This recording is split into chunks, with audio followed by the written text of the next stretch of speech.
What's going on, everybody? It is the one and only Q from Retro Q Gaming, back at it as always, and here we are with episode 44, almost at the 1 year mark. It's approaching very, very rapidly for our lovely little Quack Experimental Podcast. A couple of things to talk about this week, some of it good, some of it bad, some of it woo lad. But anyway, before we get started with the rest of this, I do have one semi-important announcement to make. So, of course, as we know, my style is impeccable, as we already know, but unfortunately, it has recently, a couple of weeks actually now, but I've been soldiering through anyway, but it's been compromised, as we all know. There's a little bit of damage to the shades, unfortunately, so I'm going to have to change it up. That's right, we are ditching our little, look at it, coming apart, just like that. So unfortunately, we are going to have to ditch this. It feels bad, man. I'm not going to lie, it feels bad because it's the end of an era, basically. But you know what they say. The end of one era is the start of another. That's right. When one door, what's the saying? When one door opens, another one closes. Something like that. One door closes, another one opens. But anyway, we can get the future new and improved from your bad boy Q, of course. So let us get right into it here with our first one. And our first little topic to talk about is video game movies. Now I know everyone's automatically worried because video game movies are usually awful and absolutely terrible.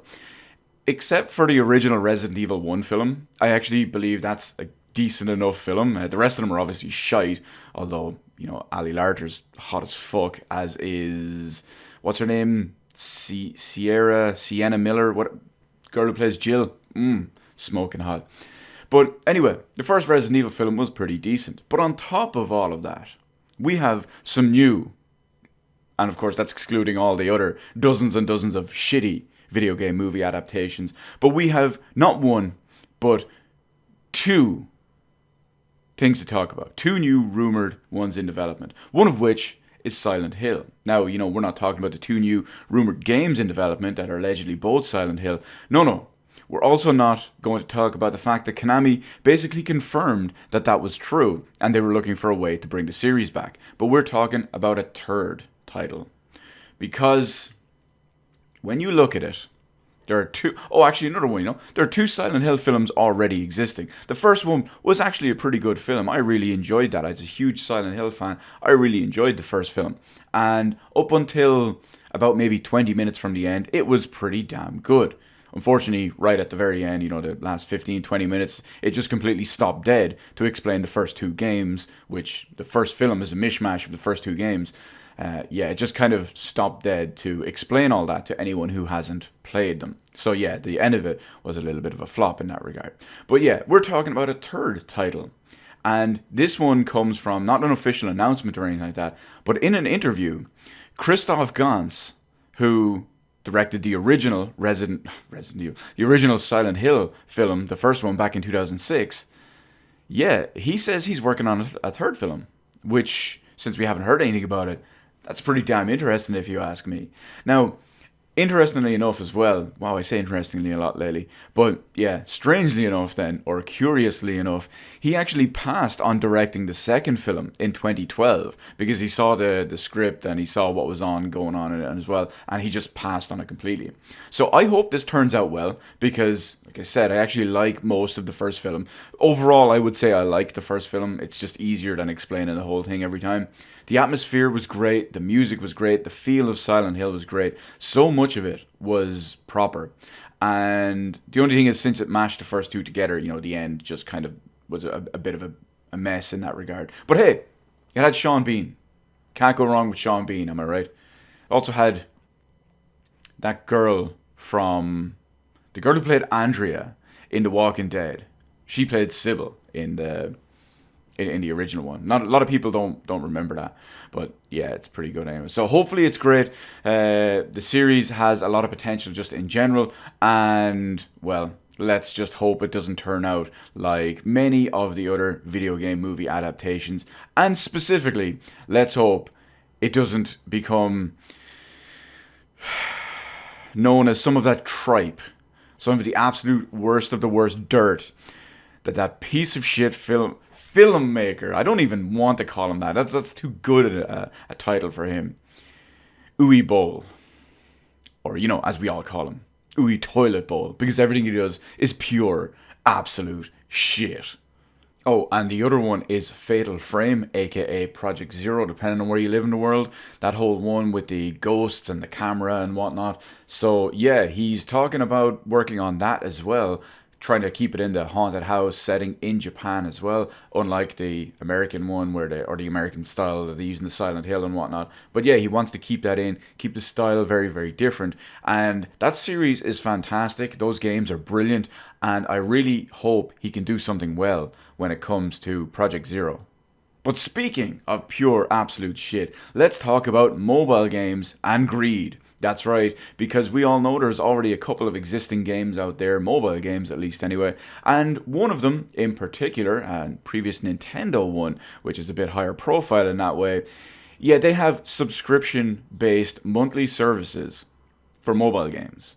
Now, of course, after Mario Kart Tour on mobile got a subscription service a little while back, we all wondered how far was it going to go, and everyone was definite that it wasn't going to creep into anything, it wasn't going to go anywhere. But oh, how wrong they are. Because now, the extremely far more popular Fire Emblem game, Fire Emblem Heroes, yes, that's Fire Emblem Heroes, I got the name right this time, not mixed up like I did with Fire Emblem Three Houses, like that one time I accidentally mixed it up and everyone fucking slated me for it. But yeah, good times, that was pretty funny. But anyway, this one for Fire Emblem Heroes, got the name right, is $9.49 a month. That's $9.49 a month. They've said that it'll be local currency equivalent and all as well. But here is, I have to detail everything that's included in it before you can understand where we're coming from with this one and why it's so much of an issue. So this monthly service and all, it allows you access to resplendent heroes, which are heroes dressed in resplendent attire, brand new visuals and voices, plus 2 boosts to all stats. 2 of these heroes will be distributed per month on the 10th and 25th of each month. To begin, Lynn will be available on the 5th of February and Cordelia will follow on the 24th of February. Special perks. The Fire Emblem Heroes Pass quests, which Fire Emblem Heroes Pass is what it's called. So yeah, pass quests, which will also be twice every month. You can earn valuable items, expanded summoner support, and bond with up to 3 heroes. You can react, which is, it's not react as in one word, it's react.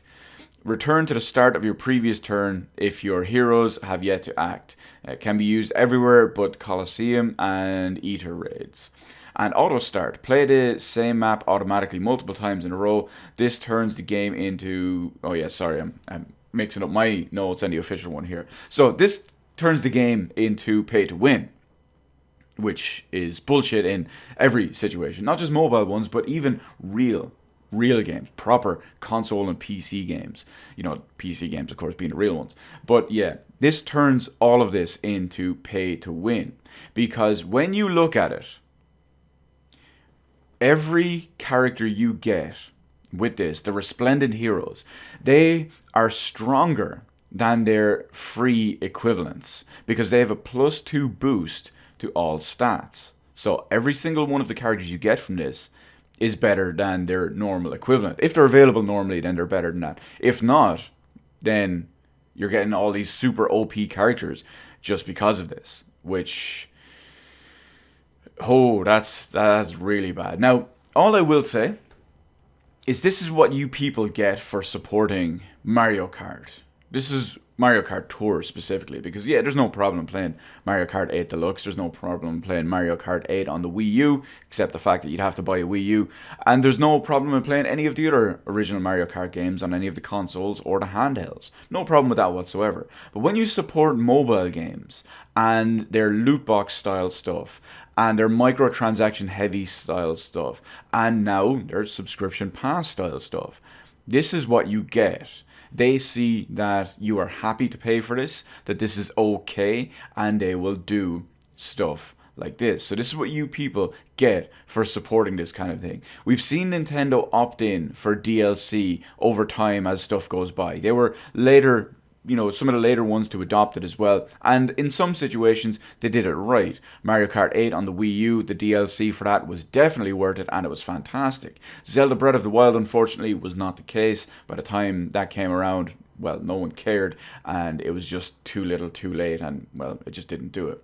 But yes, now we have subscription services in Nintendo mobile games. I believe there's 2 of them so far. And then, of course, you've got stuff like Nintendo Bank or Pokemon Bank, Pokemon Home, the subscription service as well, where you have to pay to play online using peer-to-peer servers, and a cloud gaming or a cloud save backup service that doesn't work with many games. Yeah, this is what you people get for subscribing and supporting this crap. Now, how long is it before we're going to see this stuff into their full-on games, their Switch games, or whatever comes next? Although I do think it will happen with the Switch. They're basically testing the waters anyway. Because when you look at it, with the paid online service, the Pokemon Home thing as well and all, it's not going well. People said Nintendo would never do mobile games. Nintendo's doing mobile games. People said Nintendo will never do DLC. Nintendo started doing DLC. People said Nintendo will never do paid online and subscription services. They're now doing both. It's only a matter of time before all this creeps into their main games, so they can really, really squeeze every little penny out of that massive casual market that they get from the likes of the Switch and the likes of the Wii. Because, let's face it, they don't get the real core gaming market because, well, their consoles just don't appeal to them. Now, I may not have much respect for Satoru Iwata at all, because no one seems to focus on any of the multiple failures that he did, where he almost sank the company several times over and sank several different consoles and handheld platforms several times over.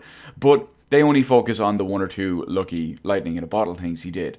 Having said all that, I'm not here to shit on him for this, but he would be rolling in his grave to see Nintendo for doing what they're doing in the way they're doing it now, since he wanted to completely stay away from all of that stuff anyway. From all the mobile games, from all the subscription services, from all this extra crap that they're doing and all as well. I have respect for him in the way that he wanted to do that and stay away from all those kind of predatory practices and bullshit practices, so I will give him props for that. But he must be rolling in his grave seeing what they're doing now. Sure, it's making them a lot of money, but if you're not a corporate fanboy or a corporate slave or a fanboy bootlicker or something like that, you shouldn't care if the company itself is doing good. If the company is making billions and billions, but they're not giving you anything worthwhile, looking at you Microsoft, looking at you Nintendo, well, who cares? Why should you care if they're not doing anything for you? Oh, right, you're a corporate shill, a corporate slave, and a bootlicking fanboy. How you liking them I was going to say sloppy seconds. How you liking that slippery slope, Nintendo? You said you wouldn't do it, but now you're tumbling right on down, just like WWE's stock price. And speaking of things that are come crashing and burning down, that seems to be a theme this week actually. We have Warcraft 3 Reforged. Now, if you don't know about Warcraft 3 Reforged, it is essentially the remastered version of the very, very 2-decade-old, extremely popular Warcraft 3, which was still going and still has a player base to this day, much like Diablo 2 does, because, well, Diablo 3 is not anything special. So, this one recently released, and it has tons of issues, broken promises, breaking even the old version of the game. Now, all of these issues and even more compounded the fact that, well, the game wasn't really what they said it would be. It turned out to have the lowest Metacritic game score ever. Yikes, imagine that. It had lower Metacritic score games than indie little Steam games, than indie little GOG games, than pretty much anything on the Epic Store. Yeah, that's pretty rough anyway as well. Now, Blizzard, of course, like many of these companies, usually have a draconian, iron fist, ironclad refund policy and stance on a lot of these things. But Blizzard have set all that aside, their usual refund rules. And at first, it was kind of patchy at best, that some people were getting refunds granted, some of them weren't, some of them were being denied and all. But eventually it got to the point where Blizzard are now doing an automated refund service that pretty much just grants every single person a refund who wants it, even outside of their usual stuff like when it was bought or their amount of time played in the game. This just goes straight for that. And this is very surprising, since I consider this a win for the slighted fans, but it's very, very surprising, because usually you don't have companies do stuff like this. And everyone will say, oh, they're one of the good companies. Of course, Blizzard are not one of the good companies anymore. Activision Blizzard are a shell of their former selves, as you can tell by, what they put out in the first place. But yeah, this whole situation is an absolute mess. And I consider this a win for gamers, which is very funny. Just recently, I was saying to someone in private, and we talked about it once or twice before, and he's primarily a console gamer. He basically does and uses nothing and knows next to nothing about PCs, or at least PC gaming. And I explained to him in some of the times that PC gamers have rose up and fought back about bullshit console tier practices, like the closed ecosystem style stuff, like what Epic Games do, Games for Windows Live, that time Bethesda and Valve tried to do paid mods on Steam. We rose up and fought back against this kind of stuff, and we got it changed. Why? Because we can. Now, I gave him an example of a time that console gamers did that, and I told him I was very, very proud of them for doing something like that. I typically look down on console gamers, but when I saw this situation happen, I was like, okay, I actually have a bit of respect for that, because usually the console guys are just... It's when you're playing on console, it's the company's way or the highway. You just bend over and take it, which 99% of them do, and it just gets worse and worse and worse. So when whatever company it was and whatever situation it was, when the gamers fought back against it and got it changed, I was very surprised, and I was very happy to see that. So I explained that to him. I'll use this next time I talk to him again. This will be my newest example, my newest comparison for how stuff like this has happened. Because remember, Blizzard are a disgusting former shell of themselves at this point. So yeah, we stood up, we fought back. I didn't play Warcraft Reforged personally. I say we as PC gamers. We rose up, fought back against the stuff because we can. It's the same, it's going to be very interesting, and the same kind of situation when Metro Exodus releases in a few days on Steam. There's a lot of backlash on that ever since the new Steam announcement. The Steam release date has been republished because it was already known. But hey, we stand together, we fight, we win. That's all we do as PC gamers. Win, win, win. But speaking of Blizzard, we'll move on to our next little topic here. We have Rod Ferguson, who right now, if you're not familiar with who he is, he's currently the head of the coalition at Microsoft. He spent a lot of time originally at Epic Games back in the day when they were working on Gears of War for Microsoft, in the pre-Fortnite era where they actually made games. And then eventually he moved on to Irrational Games to help out with the whole Bioshock Infinite disaster. And then he came to Microsoft. They gave him Coalition Studios so he could work on Gears of War. Someone, a series veteran like him, it would make sense. So yeah, they make Gears nowadays. Now, obviously Gears 5 is the more recent one. But anyway, Rod Ferguson is leaving Microsoft and the Coalition at the end of February. And then effective immediately after that, he's going right to Blizzard. And he's going to be overseeing the Diablo franchise. So basically, as my notes say here, he's going to Blizzard to probably ruin Diablo even more than it already is, since he's taken over that franchise. Yikes. Now, I do find it interesting that the head of one of Microsoft's studios, who is making one of their own first-party games, and a veteran of the franchise for, probably about 16 years now, something like that, will leave Microsoft right before next gen. Just like Mike Ybarra did recently when he moved from Xbox or Microsoft to Blizzard as well. Kind of damning and dooming, isn't it? It's almost like these people see the writing on the wall. It's almost like they see that Xbox next generation is probably not going to win. It's probably going to be last again because of some of the business practices. Not the hardware. Some of the business practices, the people who make the calls, the people who say, yes, develop this game, who greenlight this game, who have the design decisions and the overall control of it. It's almost like they see that they're going to get ruffle-stomped by PlayStation, probably yet again.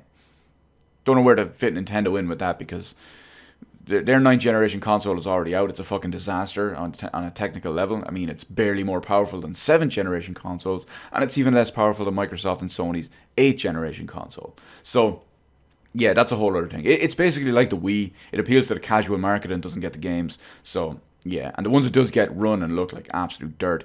But it's very curious that Mike Ybarra and Rod Ferguson, in the space of such a small amount of time, a couple of months if even, 2 high-profile Microsoft and Xbox guys leave the company, or are leaving the company, and going to Blizzard. You know, one of the biggest third-party publishers who make games mainly for the best platform, the PC, because we all know that Overwatch is like 75% PC, and then so is Diablo and whatnot, and StarCraft and all that too. Not to mention World of Warcraft, and it's over, 12, 14 million subscribers. Yeah, that says it all. Don't get me wrong, I don't support World of Warcraft, but yeah, you see the idea. PC, best platform. Blizzard, shell of themselves. So yeah, what's going to happen next? Gears of War 6, is it going to be a mess? Is it going to be a disaster? Who knows? I'm worried. After Gears of War 4, I'm kind of worried. After Gears of War 5, I'm even more worried. After this, red alert. And now for our next one, we have a little bit of an update about a previous shit show that was going on. We all know there's a lot of missteps, a lot of Nintendo being Nintendo when it comes to Animal Crossing New Horizons coming up on the Switch. Now, the main thing that it revolves around is the whole one island per Switch situation, no matter how many times or how many accounts you have on the Switch, and no proper cloud save support, or basically no cloud save support at all. So yeah, one island per Switch, which can be a bit of a problem. Now, Nintendo have since confirmed that you can't transfer the island or your save data or anything like that to another Switch using the regular data transfer. So if you have a Switch and for some reason you buy one of the worst consoles ever, the Switch Lite, because it's a Switch that can't switch despite being Nintendo's official home console for the 9th generation, yeah, you can't use the regular data transfer to transfer from one to the other. So yeah, that's kind of, very Nintendo. But after much backlash, Nintendo have now said that they're exploring possibilities about having a way to transfer it. Now, it's not going to be regular backing it up, but only transferring it in very certain specific situations. They've said that whatever way they come up with will be a very Nintendo solution. I mean, it's going to be an absolutely fucking awful one, because, that's basically pretty much what they do, especially when it comes to anything online as well, or data storage, or pretty much everything basically. That's the easy way of doing it. Now, they've stated that it will not use the normal cloud save way because, Nintendo, and at the same time, it's also going to be only available to the Nintendo Online subscription service retards, the people who pay for the peer-to-peer service to play online. Yeah, them ones. So it makes no sense because it's not going to use the cloud save, but it's only available to them. Yeah. So anyway, let's see. I'm going to read the official statement here so you get a quick little idea. So this game does not support the save data cloud functionality of the Nintendo Switch Online service. However, the ability to recover Animal Crossing New Horizons save data from the server in the event of console failure, loss, or theft will be available to Nintendo Switch Online members sometime in the future. Animal Crossing New Horizons does not support the ability to transfer your save file from one Nintendo Switch console to another.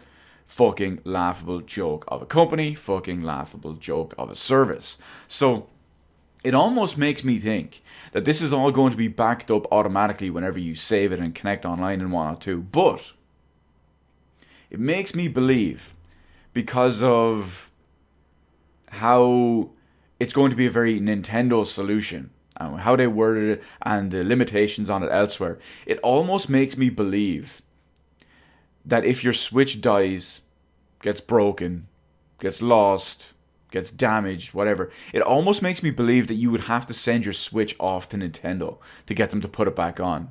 Now, that's just my wild speculation here, but Nintendo being Nintendo, it's going to be a very Nintendo solution, and just everything involving the Switch, it really, really just highlights it for me that it would not surprise me if something like that happened. But anyway, that is it.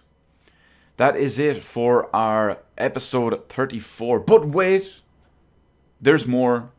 Because yes, of course, everyone wants to know, Q, what's the deal? What's up? What's going down? What is going on? What are you doing? What are you playing? Well, I most recently finished the most recent, I guess, I'll use that term twice in there, backlog game. I was focusing heavily on Grandia 2, and I have finally finished it for the first time in nearly 20-ish years. I have finally finished Grandia 2. Feels good, man. Feels good. Of course, that's swiftly followed by my gaming existential crisis, which typically happens when I finish a long game or a game I'm really invested in. And yeah, it takes me a couple of days to figure out what I want to play next and all. Monster Hunter World could be my next one, but at the same time, I might just wait and then get Iceborne and play all of that at the same time. So I just don't know yet. I just don't know. I'm currently filling in the blanks with Hellsing Ultimate because, well, I bought that last year. I might as well watch it, am I right? So it's very different from what I remember with original Hellsing, but as far as I know, this one is more based on the manga, which again I haven't read in like 20 years or so. So yeah, it's interesting. I'm hopefully going to finish it by the end of the weekend. But game-wise, I don't know what to do next. I have about a month. We're here in February, so I've got roughly a month, maybe even a month and a little bit before the new games start hitting hard and fast. So maybe I'm going to try find another old school retro RPG that I can put a couple of weeks into and finish that way. Because it just feels so good to do that. To not just play a great old retro RPG, one that's just good in a mechanical way in every level, but when you knock another game like that out of your backlog, and my backlog is huge, it is literally hundreds of games, it feels really good that you're finally making progress on it. So we'll see. I'm sure by the time I finish Hellsing Ultimate, probably tomorrow night, I will have an idea of what to do next, what to play next. Probably going to be an RPG. Usually I go with like an RPG, and then I'll go with a different genre of game, something a bit more casual and a bit shorter of a game that I can just kind of refresh myself, so I'm not just going RPG. So yeah, hopefully Hellsing Ultimate will serve as the palate cleanser in this situation. But that's it for this time. Until next week when we do another one of these, or well, throughout this week when we publish a little video or two. I want to thank everyone for sticking with me through this. As always, let me know your thoughts, feelings, opinions on anything we talked about in the comment section below as well. And of course, hit the appropriate button to let me know how I did on the video, and while you're at it, why not head on over and hit the subscribe button and even ring that little notification bell. Granted, getting a notification from YouTube when one of these lovely little podcast episodes goes up every weekend, well, that's a whole other story. But hey, at least you can say you tried, am I right? As always, thank you so much for watching, and remember that winners don't play switchboards.